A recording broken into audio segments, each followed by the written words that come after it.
Dobar dan, dobrodošli u recepturu. Danas spremamo Philadelphia kolač na poseban način po receptu moje mame. Više puta proban i pohvaljen kolač. Probajte ga i vi. Ovo je vrlo jednostavan kolač za izradu, a od običnih Philadelphia kolača razlikuje se po sloju finih mljevenih badema. Za izradu kolača nam je potrebno 300 g mljevenog plazma keksa, 250 g omekšalog maslaca na sobnoj temperaturi, 300 g krem sira za mazanje, Philadelphia ili ABC sira ili nekog drugoga, 200 g šećera u prahu, 250 g badema koje smo prethodno prepržili, pola litre vrhnja za šlag, slatkog vrhnja za šlag, jedan kompot od višanja i jedna želatina fix.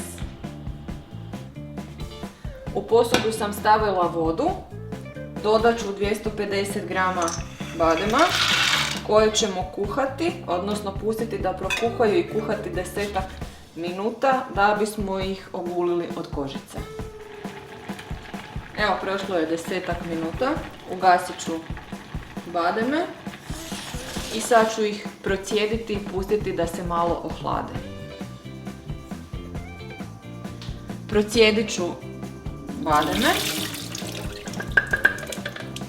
Tako, tu više nema tekućine. Ostavit ćemo ih na hladnome mjestu da se malo prohlade i onda ćemo ih čistiti od ovih njegovih opni. Krećemo sa čišćenjem badema, znači kad su se namočili sa vodom vrlo lako izlaze van iz svoje ovojnice, tako da vam neće trebati previše vremena za njihovo guljenje.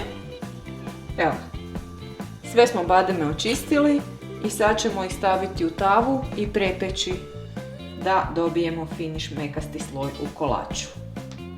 Uključit ću štednjak i prebaciti bademe u tavu. Kada počnu ovako ispuštati zvuk, znači da lagano voda sa njih isparava. Smanjite vatru, nemojte da bude prejaka da vam ne bi pregorili. Inače vam boja i jačina arome badema ovisi o tome koliko ih prepržite. Znači jače preprženi bademi dat će jaču aromu, a ja ih takve volim.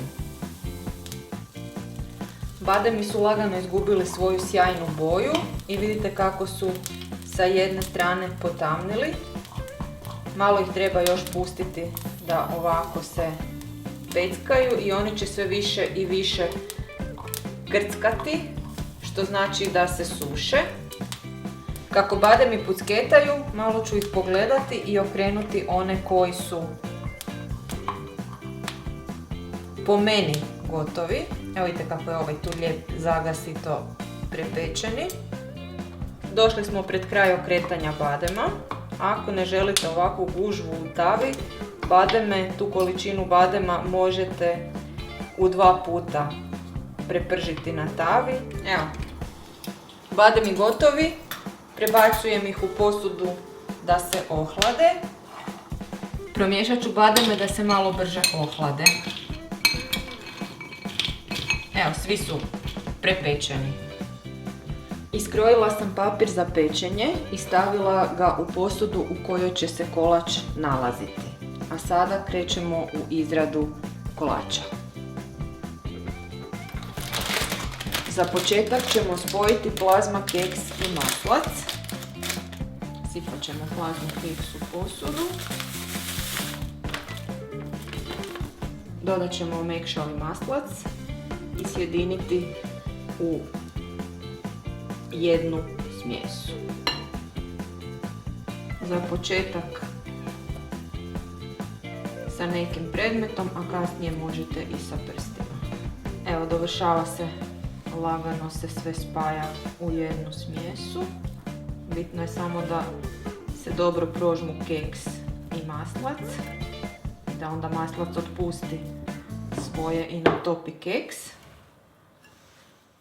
Evo ga.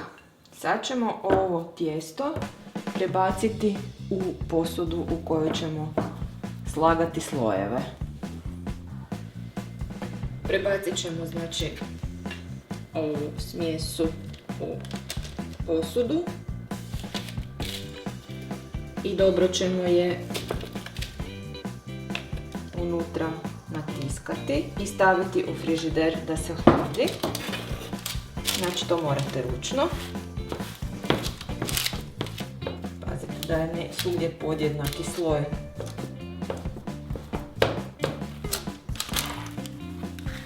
Evo, znači poravnavam da bude što glađe i što ravnomjernije.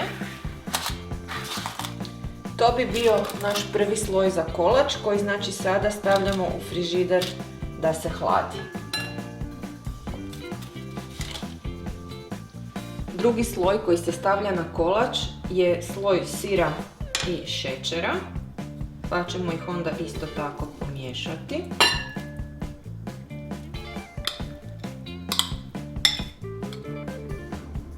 Dodavat ću malo po malo šećera da mi se odmah ne napravi onaj veliki oblak pri miješanju.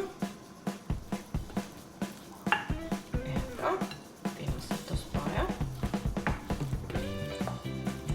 Sad ćemo dodati još šećera.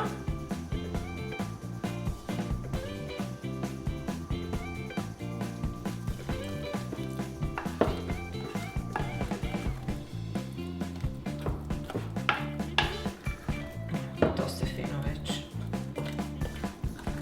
sjedinilo. I sad ćemo još dodati zadnji sloj šećera, odnosno zadnju turu. Tako. Naš drugi sloj spreman je za stavljanje na tijesto. Izvadila sam tijesto iz frižidera, lagano je hladnjikavo, sad već je počelo se stvrdnjavati. Znači prebacit ćemo sir na tijesto i zagladit ćemo ga u ravnomjernom sloju. Vrtite sa svih strana da što bolje to razmažete.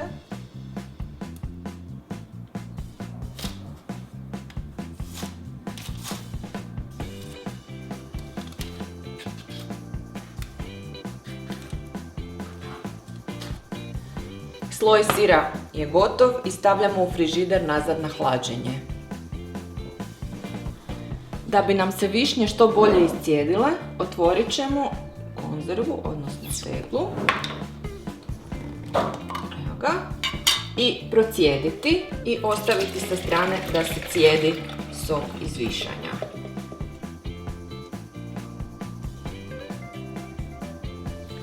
Sljedeći sloj na kolaču čine zaprženi bademi. Sad ćemo ih prvo samljeti pa ćemo ih onda staviti na kolač.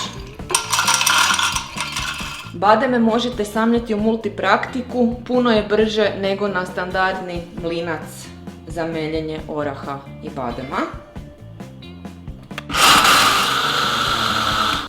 Bademi su samljeveni, sad ćemo ih prebaciti na sir u kolaču. Bademe sam samljela i malo sam ih prebacila u ovu posudu iz razloga što su se pri mljevenju jako zbili pa da postanu malo rahliji i sad ih prebacujem na sir. Ovaj sloj je taj koji čini kolač toliko posebnim. Sad ćemo sa gladilicom opet proći preko badema i staviti u frižider dalje na hlađenje. Spremni smo za novi sloj, a to je sloj šlaga. Ulit ćemo vrhnje za šlag u veću posudu u kojoj ćemo ga moći izraditi.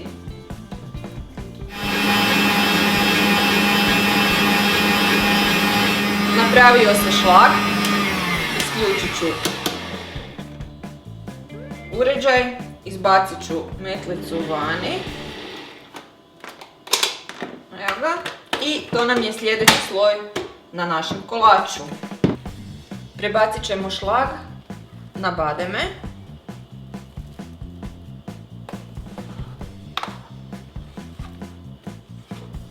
Bademi će od šlaga i odozdo od sira postati vlažni, fini, ukusni. Još malo. Da sve rupe popunimo.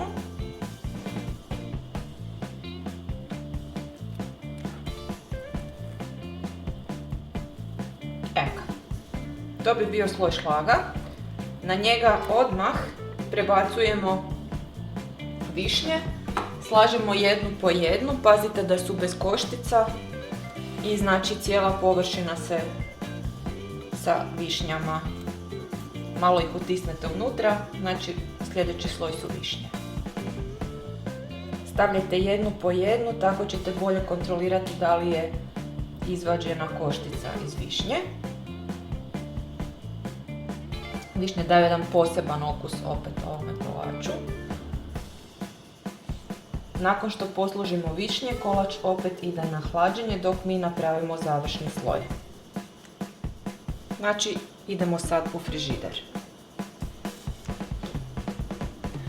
Želatinu Fix napravit ćemo prema uputstvima sa vrećice na kojoj kaže da se jedna vrećica želatine radi sa 400 ml tekućine.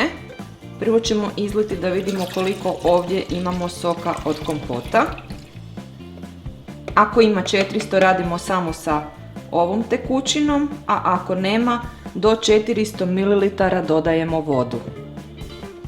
Sipat ćemo tekućinu koju ćemo raditi sa želatinom u posudu.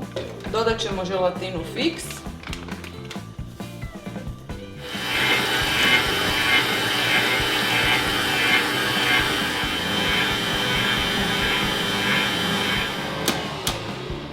Želatina je gotova, sad ćemo je politi po višnjama. Evo, zalit ćemo naše višnje i staviti kolač na hlađenje. Minimalno 3 sata, najbolje da odstoji preko noći da se želatina do kraja skrutne.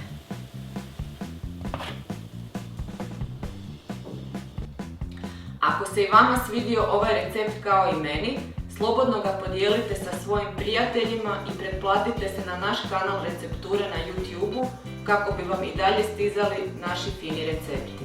Bye!